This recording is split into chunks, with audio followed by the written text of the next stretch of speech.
Keluarga nggak suka dengan Bambang Tri pulang-pulang seisi rumah kosong. Dan anehnya malah nyalahin Pak Jokowi.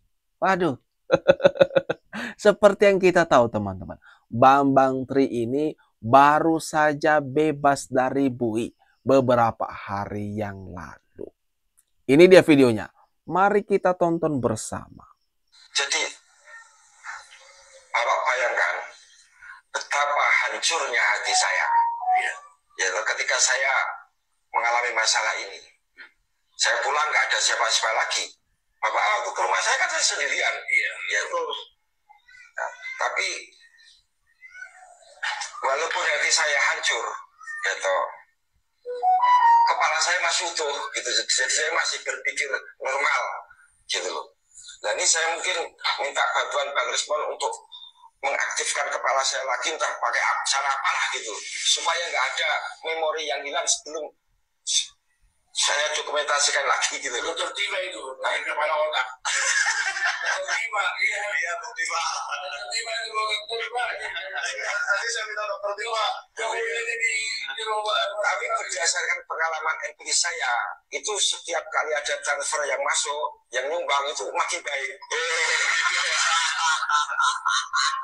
Bambang Tri, nasibnya terkini. Masa sih keluarga dekat atau tetangga nggak nyambut gitu, nggak menyambut kepulangan dari orang ini.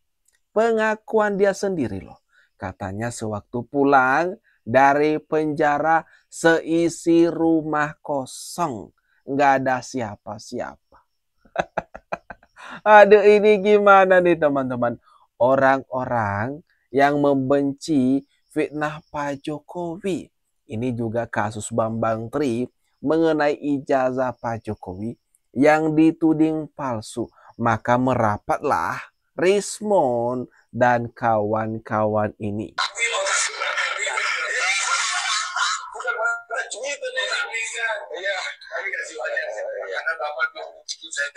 Mulai dari nol. Itu yang penting cara saya melihat masa lalu begitu supaya saya bisa berdamai. Yang penting bagaimana cara saya melihat masa depan. Gitu. Udahlah, ke depan ini saya sudah pasrah saja apa yang akan terjadi sama saya gitu lah ya. Tapi kalau ada orang yang bilang, wah Bang Menteri diculik dulu ya. Sebelum dibunuh kan diculik dulu. Ya. Kamu dibunuh dulu. Itu saya pikir itu namanya ternak. Kan pemotongan baru diculik dibawa ke pasar. Ini jawaban saya kan begini. Ya, saya ngapain mau diculik, saya nggak ngapa-ngapain. Yang sekarang sedang ngapa-ngapain ini kan Bang Rismon ini. Diculik dulu. Tapi di atasnya ada logika lagi. Jangankan nyulik kita ini, Jokowi nyulik dirinya sendiri aja sekarang bingung dia. Di rumah dia sudah nggak tenang. Kemarin ada kabar waktu kita mau ketemu itu rumahnya sepi. Waduh, lagi-lagi kan? Lagi-lagi Bambang Tri yang baru keluar dari penjara nyentil-nyentil nyinyir ke Pak Jokowi, berusaha menarasikan Pak Jokowi ya tetap salah atas nasibnya yang kini begitu apes. Bukti yang harus diklirkan karena telah membawa nama Pak Jokowi, telah membawa namanya Pak Mas Wapres, Mas Gibran, ya sebagai dalang menurut quote unquote, yang menurut katanya Republika ini. Ini saya kasih ini Mas besar yang harus diklirkan. Ini kan tadi ada 3 kira-kira yang bisa menjadi pemicu kemarin demo rusuh itu. Jadi saya ulang sekali lagi, yang pertama itu yaitu ketidakadilan, yang kedua geng Solo, yang ketiga adalah CIA. Nah, tadi Mas Aiman sudah secara kritis melihat ini agak tidak mungkin soal CIA. Saya setuju itu Mas Aiman, bahwa CIA itu sebetulnya bisa dikesampingkan. Nah, jadi ada 2 kemungkinan sebetulnya demo kemarin rusuh itu, yaitu yang pertama, faktor pertama, dan yang kedua yaitu faktor ketidakadilan dan faktor geng Solo. Geng Solo lagi. Ini Buniyani. Fitnah keji. Buniyani mengatakan kerusuhan besar kemarin ulah geng Solo. Lagi-lagi keluarga Jokowi jadi sasaran kaum sakit hati. Buniyani dengan mudah menyimpulkan dengan secuil berita di Republika menuduh Jokowi dan Mas Gibran atau Mas Wapres di balik kerusuhan. Buniyani, Bambang Tri sama-sama mantan narapidana. Akankah mereka bakalan kembali lagi masuk bui? Saksi ahlinya Pak Jokowi atas nama Joshua Sinambela selaku ahli digital forensik, dia mengatakan bahwasanya minggu ini dia akan dimintai keterangan oleh penyidik dalam hal berita acara pemeriksaan sebagai ahli digital forensik. Nah, karena memang beliau sudah diperiksa sebagai saksi digital forensik, tentu sesuai dengan prosedur hukum yang berlaku, penyidik akan melakukan gelar perkara. Apakah penyidik akan menetapkan tersangka ataupun menghentikan penyidikan, di hasil gelar perkara inilah yang memutuskan semuanya, seperti itu. Tapi menurut perkiraan Bang Fitra, ketiga orang ini akan naik menjadi tersangka kah atau bukan tiga. Jadi ada 12 teman-temannya sebagai terlapornya di Polda Metro Jaya. Salah satunya termasuk ada Abraham Samad di situ sebagai terlapor. Dan 12 orang ini tentu sudah dimintai keterangan oleh penyidik untuk dilakukan pendalaman terkait dengan tindakan-tindakan ataupun perbuatan-perbuatan yang mereka lakukan sesuai dengan tempus delicti yang dilaporkan oleh Pak Jokowi. Karena pelapornya ini bukan hanya Pak Jokowi aja, ada 4 orang pelapor di sini, termasuk dari Pradi Bersatu dan kawan-kawan. Nah. Bukan 3 orang yang jadi tersangka. Seperti yang kita tahu ada 12 orang yang jadi calon tersangka. Salah satunya di antara selain trio RRT adalah Abraham Samad. Dan saksi ahli Jokowi yang bernama Joshua Sinambela akan dimintai keterangan atas tuduhan ijazah palsu yang dilontarkan oleh orang-orang Rismon, Roy Suryo, Dr. Tifa, dan yang lainnya kawan-kawannya.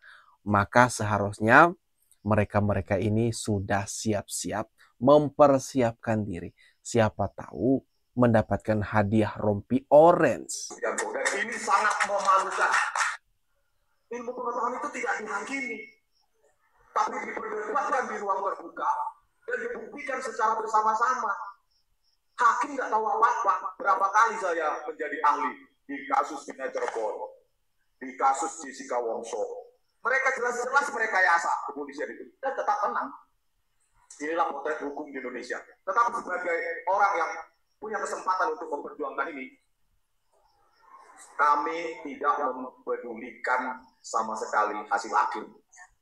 Pak Prabowo Subianto, kalau ini diteruskan ke persidangan dan menjadi warisan demokrasi di zaman rejim Anda, ilmu pengetahuan itu dihakimi, disidang dan diputus bersalah, itu jadi warisan Bapak. Kalau ada sanggahan dari pihak UGM, pihak Jokowi, tulis dong buku. Kita dulu terbiasa diajari oleh dosen kita, lu boleh salah, skripsimu boleh salah, tetapi jangan bohong kau.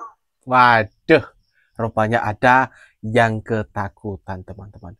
Rupanya ada yang ketar-ketir, enggak mau masuk penjara.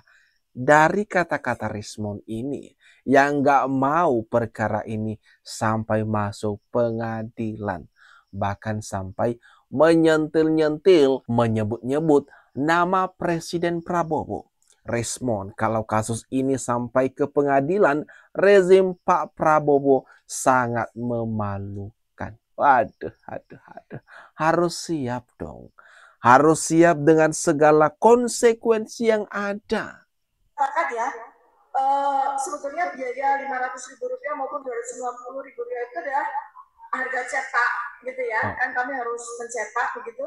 Tapi kalau ada keuntungan, kami sudah bersepakat ya, sebagian dari keuntungan apapun dari buku ini insya Allah akan kami sumbangkan kepada satu Pak Bambang Tri untuk membantu beliau agar beliau jadi apa ya, beliau itu kan kehilangan tahun-tahun produktifnya ya, selama bertahun-tahun di penjara itu kan kasihan sekali. Nah kami ya dengan segala keterbatasan kami akan membantu dari sebagian hasil keuntungan dari buku ini. Maka mohon bantuannya supaya buku ini bisa sebanyak mungkin bisa terbeli sehingga semakin banyak aktivis-aktivis yang di penjara bertahun-tahun, kemudian juga para relawan ya Pak, kami juga dibantu oleh para relawan yang selalu mengikuti kemanapun kami pergi, di pengadilan kami ditemani, di demo kami ditemani, kamu ke DPR kami ditemani, banyak sekali dari seluruh Indonesia. Kami juga ada Dokter Tifa. Ada buku mereka, teman-teman. Buku yang diklaim sama mereka ini hasil penelitian. Dan dijelaskan sebetulnya biaya 250.000 sampai 500.000 merupakan harga cetak katanya. Seperti yang kita tahu kan, kalau buku mereka ini katanya ada 2 tipe. Ada yang harga 250.000 dan ada yang Rp500.000 per bukunya. Dan kata Dokter Tifa tadi, kalau ada untung itu akan disumbangkan, dibagi-bagi. Salah satunya adalah ke Bambang Tri. Jadi merapat semua ya. Rismond, Dokter Tifa, Roy Suryo, dan Bambang Tri akhirnya melebur jadi satu menyerang Pak Jokowi. Nah, gimana teman-teman? Menurut kalian atas apa yang barusan saja kita bahas ini? Jangan lupa tinggalkan komentar terbaikmu ya di kolom komentar yang ada di bawah ini.